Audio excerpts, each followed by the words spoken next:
국방부 장관이 오늘 5.18 묘지에 참배하러 왔다가 돌연 취소하고 돌아갔습니다. 묘지 입구에서 5월 단체 집회가 있었지만 그렇다고 발길을 돌린 건 납득할 수 없다는 비판이 일고 있습니다. 민주평화당의 광주시장 후보로 5.18 사형수 출신인 김종배 전 국회의원을 공천했습니다. 과거 7차례 선거에서 4차례나 무소속이 당선된 장성 군수 선거에서 이번에도 무소속 돌풍이 불지 관심이 쏠리고 있습니다. 어제 순천만에서 발생한 무인 궤도차 추돌 사고에 대해 탑승객들은 운영업체의 부실한 대처에 분통을 터뜨리고 있습니다. 여러분 안녕하십니까? 송영무 국방부 장관이 5.18을 앞두고 광주를 방문했습니다. 송 장관은 5.18 진상조사엔 적극 협조하겠다고 밝혔지만 5.18 묘역 참배는 돌연 일정을 취소하고 다음 기회로 미뤘습니다. 보도에 송정근 기자입니다. 송영무 국방부 장관과 5월 3단체 대표들이 한자리에 만났습니다. 지난해 장관에 취임한 뒤 처음으로 5월 단체 대표를 만난 자리에서 송 장관은 38년 전 군이 광주 시민들에게 큰 아픔을 남긴 것과 관련해 위로의 말을 전했습니다.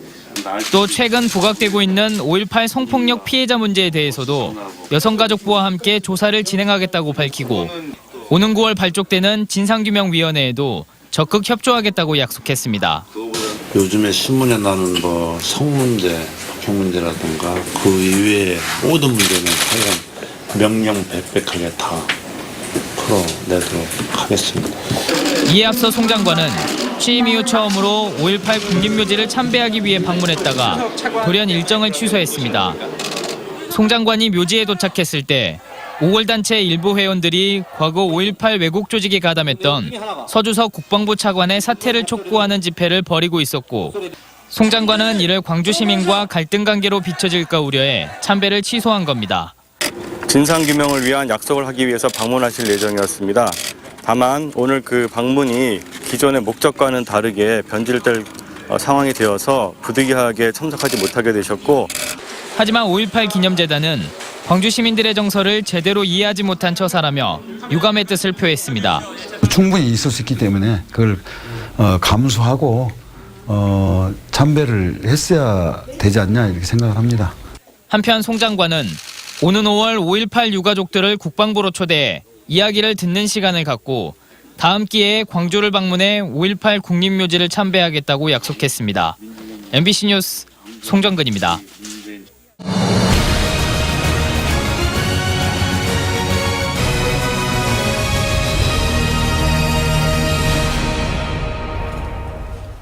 민주평화당의 광주시장 후보로 김종배 전 국회의원을 공천했습니다.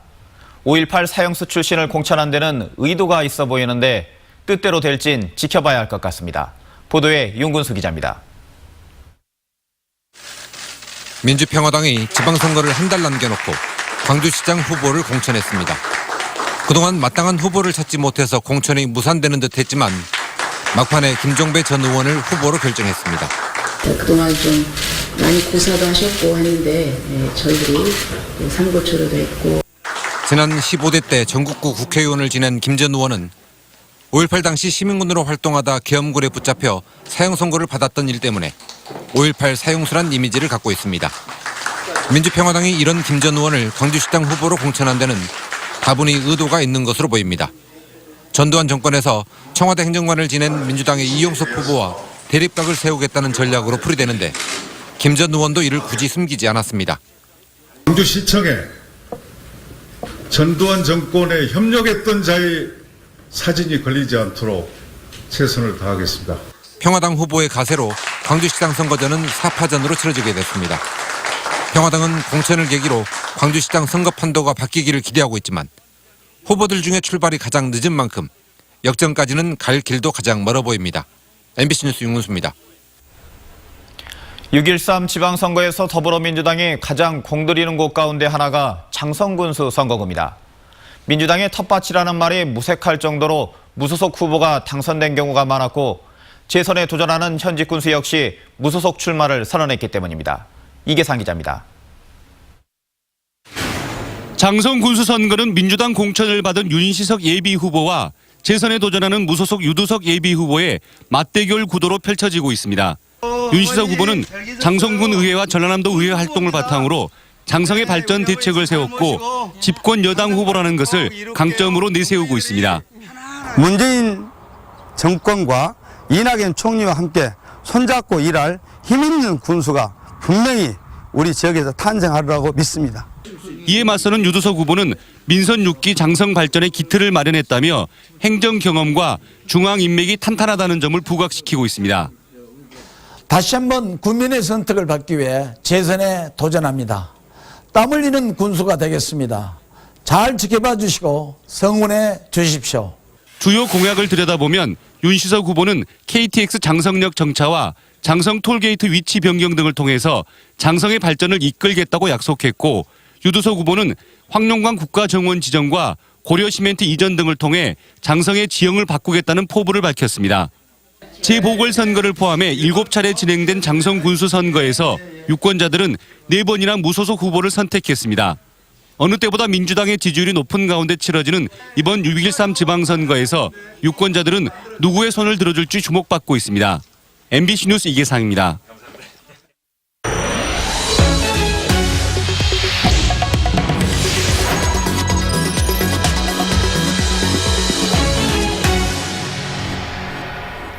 세월호가 바로 선 이후 선체에서 동물뼈로 추정되는 뼈 조각과 유류품이 잇따라 발견되고 있습니다. 선체조사위원회는 정밀 조사를 앞두고 내부 점검에 착수했습니다. 보도에 김진선 기자입니다. 세월호 선체조사위원회가 직립한 세월호 내부를 처음으로 공식 확인했습니다. 정밀 조사를 앞두고 조사 계획을 세우기 위한 1차 점검에 나선 겁니다. 객실과 조타실 등은 점검했지만 진입로가 확보되지 않은 기관실은 들어가지 못했습니다. 기관실은 평형수 탱크의 조절 밸브들의 개폐 여부와 발전기 최종 정지 시점, 외력과 관련한 내부 손상 여부를 들여다봐야 하는 곳입니다. 또 조타기 신호를 방향타에 전달하는 솔레노이드 밸브의 기기 이상이 확인된 만큼 밸브가 있던 타기실 등도 살펴야 합니다. 밸브를 움직이기 위한 전반적인 어떤 기기 장치들이 있기 때문에 전체를 한번. 선내에서는 잇따라 동물뼈로 추정되는 뼈 조각 8점이 발견됐습니다. 유류품도 여전히 곳곳에서 확인돼 추가 수색이 필요한 이유를 드러냅니다. 하지만 인양 과정에서 설치된 좌현 지지대가 선체를 파고들면서 협착돼 해체 과정에서 난관도 예상되고 있습니다. 이게 낙하를 했을 때 만약에 혹시라도 유해가 같이 낙하하게 되면은 바닥이 콘크리트다 보니까 좀 문제가 있지 않냐. 세월호 선체조사위원회는 다음 주 진입이 어려운 일부 기관구역을 제외한 다른 구역부터 조사를 시작할 계획입니다. MBC 뉴스 김진선입니다. 어제 순천만 국가정원에서 아찔한 사고가 있었죠. 무인 궤도차 추돌 사고에 대해 탑승객들은 운영업체의 대처가 부실했다며 분통을 터뜨리고 있습니다. 더 큰 문제는 구조적인 문제로 사고가 반복될 가능성이 있다는 겁니다. 문영철 기자입니다. 멈춰있던 무인 궤도 차량을 뒤따르던 차량이 들이받는 순간 놀란 아이들이 비명을 지르고 어른들도 균형을 잃고 넘어집니다. 사고 충격으로 차량 문까지 열렸지만 탑승객들은 제대로 된 안내도 받지 못했습니다. 문도 열린 상태고 지금 사람들이 많이 놀래고 있다. 계속 이게 있어야 되냐. 조치를 취해라. 그러니까 조치 취한다는 얘기는 없고 계속 미안하다는 말만 했습니다. 저한테. 주말 나들이에 나선 관광객들은 수미터 공중에서 한동안 공포에 떨어야 했습니다. 시를 대표하는 그런 관광자입니까? 이제 더 이상 가고 싶지 않고 모노레일 그런 것도 이제 겁이 나서 못 하시겠다고 하더라고요. 이번 사고는 자동 제어 장치 오류로 차량 운행이 중단되면서 시작됐습니다. 차량이 멈추면 관제실 직원이 차량을 수동으로 조종하는데 이 경우 자동 주행과는 달리 차량 간격을 정확하게 파악할 수 없게 됩니다. 이번에 발생한 추돌 사고가 언제든 반복될 수 있다는 얘기입니다. 실제로 첫 번째 사고가 발생한 지 40분 만에 직원이 차량 거리 계산을 잘못하는 같은 실수가 이어지면서 부상자는 20명을 넘어섰습니다. 어차피 사람이 대부분 하다 보면 휴먼에러라는 거는 발생할 수 있는 그런 여지가 이제 있고 어제 같은 경우는 좀 대기 손님들이 많으면 이제 직원들이 급해지거든요. 특히 통신 장애 등으로 수동 주행을 하는 경우가 한 달에 한두 번꼴로 발생하고 있어 사고 위험이 적지 않지만 업체 측은 마땅한 대책을 찾지 못하고 있습니다. 한편 경찰은 운영업체 관계자를 추가로 소환해 조사를 벌인 뒤 업무상 과실치상 혐의로 입건할지 여부를 결정할 예정입니다. MBC 뉴스 문영철입니다. 5.18 기념재단 신임 이사장으로 이철우 목사가 선출됐습니다. 5.18 기념재단 이사회는 이철우 신임 이사장이 그동안 노동자와 사회적 약자를 위해 꾸준히 인권 활동을 해왔고 도청 보건대책위 상임대표로도 활동하는 등 5월에 대한 이해 폭이 넓다고 선출 배경을 설명했습니다.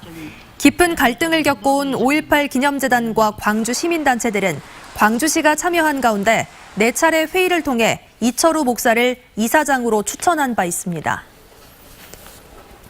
광주와 전남 지역 대학생들이 5.18 진상규명과 전두환 재수사, 5.18에 대한 미국의 사과를 촉구했습니다. 5.18 광주 전남 대학생 행사위원회는 기자회견을 열어 5.18 주간 동안 각 대학 캠퍼스마다 5월 거리를 조성하는 등 다양한 활동을 하고 전두환 재수사와 미국의 사과를 촉구하는 서명운동을 진행하겠다고 밝혔습니다. 대학생들은 38년이 지난 지금도 5.18은 현재 진행형이라며 새로 드러나고 있는 진실들에 대해 전두환이 심판받아야 한다고 주장했습니다. 광주시가 2단계 민간공원 특례 사업에 참여할 업체 모집을 시작했습니다. 광주시는 민간공원 특례 사업과 관련해 다음 달 11일까지 참가 의향서를 접수한다는 내용의 공고를 냈고 접수 결과를 토대로 9월 중에 정식 제안서를 받기로 했습니다. 2단계 사업에는 중앙공원과 중회공원, 일곡공원 등 대형 공원들이 포함돼 있는데 광주시는 녹지 보존을 위해 개발 면적을 평균 9.3%로 최소화하기로 했습니다. 출입 금지된 탐방로에 들어갔다가 부상을 입은 50대 여성 등 3명이 과태료 처분을 받았습니다. 월출산 국립공원 사무소는 어제 오후 4시쯤 출입 금지 구역인 월출산 장군봉 일원에서 산행을 한 54살 A씨 등 3명에게 각각 10만 원의 과태료를 부과했습니다. A씨는 하산하던 중 암벽에서 5m가량 추락해 머리와 어깨 등을 다쳤고 헬기를 이용해 병원으로 후송됐습니다.